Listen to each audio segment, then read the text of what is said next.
Look out. Look out, it's Moonglade. That's right, it's Moonglade and he'll be taking on mouzMorroW. This is Brotos TV and I am Brotos.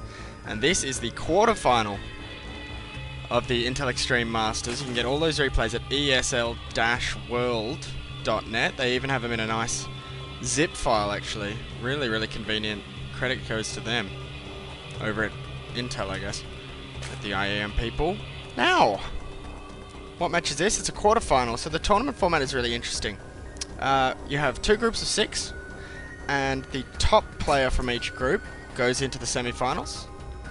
And the second and third players, they play off with a few crosses. They play off for the chance to play those top qualifiers. So this is the quarterfinal, so in the final 6, and the winner gets into the semi-final. Moonglade finished second in Group B. MorroW, the Swedish Zerg, finish third in Group A, and so they will play, and the winner gets to take on Startail Ace, who is a Korean player from obviously from the Startail team. And now, I don't want to say that Moonglade has a home ground advantage, but we are on Blistering Sands, and it is a warm map. Australia is a warm country, and Sweden is a cold country. And so, I think if I had to put money on this match, I would go with Moonglade. Looks like he's going 14 gas, 14 pull. And I just think that MorroW's done the same. Everything looks pretty well matched up for both of them. Scouting drone is out for MorroW, but not yet for Moonglade. So Moonglade completely in the dark. MorroW completely in the dark, but not for long. He's going to waltz in here, see the pull, see the gas, and know exactly what's up, which is great news for him. MorroW is a really, really good Zerg. I really like him watching his play. I always get him confused though with Mana. They're from the same team, and I have trouble telling them apart just because they've got really similar names. So no offense to those guys. But I'm really excited to see Moonglade. I'm really rooting for Moonglade here. I can't lie.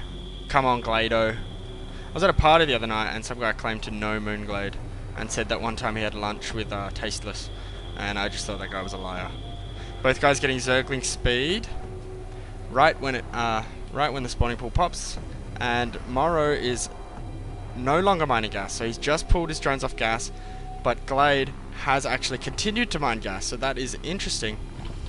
So we'll see that that MorroW is probably looking for a lot of lings. Now that he's got Zergling speed, he's got enough gas. He doesn't want gas for any other reason.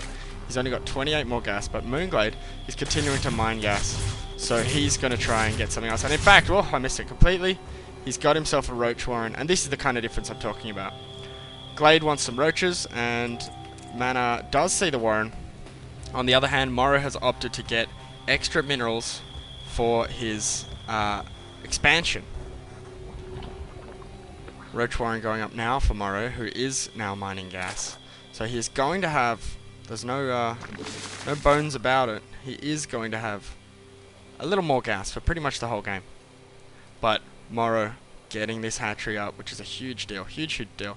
Both guys have littered the map with overlords, just everywhere, chilling out. Look at these guys, just chewing the fat. Couple of lings, 2 lings. It's a complete mirror match at this moment, but this is going to change as this hatchery gets up. 4 roaches, 5 roaches now, in fact, for the Glade. 2 Zerglings just doing a bit of scouting. Are they going to get in? The answer is no.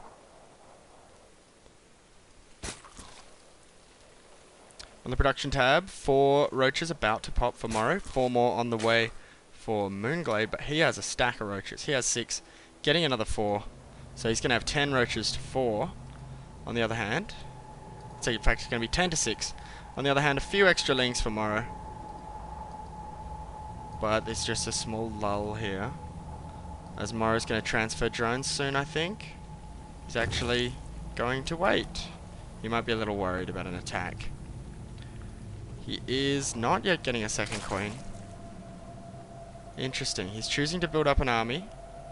He's worried about Moonglade's quite imposing roach force.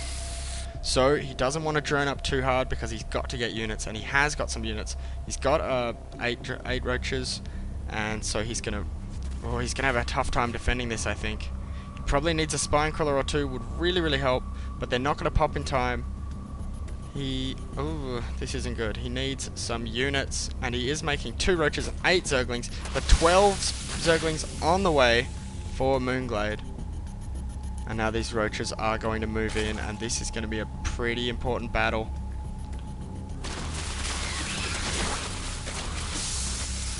Moonglade just driven back there. MorroW managed to get himself some extra roaches, but speedlings on the way. Gonna head for those rocks, and this is where Blistering Sands is an interesting map because he can just pop back and forth between the rocks and the other entrance. And now, oh, this is risky now from MorroW. He's gonna get surrounded.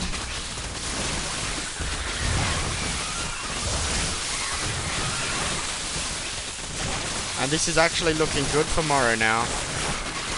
He managed to flank them as they were attacking the rocks, and with his superior numbers, he is going to take down these roaches. So well done to MorroW here. He's held off that attack, and Moonglade now going to expand. But could there be a counter-attack? Just going to check the tower and see if he can get vision, but half a dozen zerglings now heading in. But MorroW has this covered, I should think.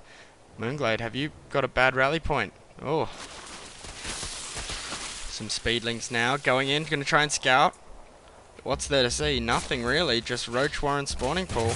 And now this attack is imposing. It is scary. Moonglade just 3 roaches, but he's got some lings in the base, but they're not going to do anything. Just 3 roaches, going to take on a dozen, and this is starting to look like G. That's how much of a good game it is. Yeah, this is not good.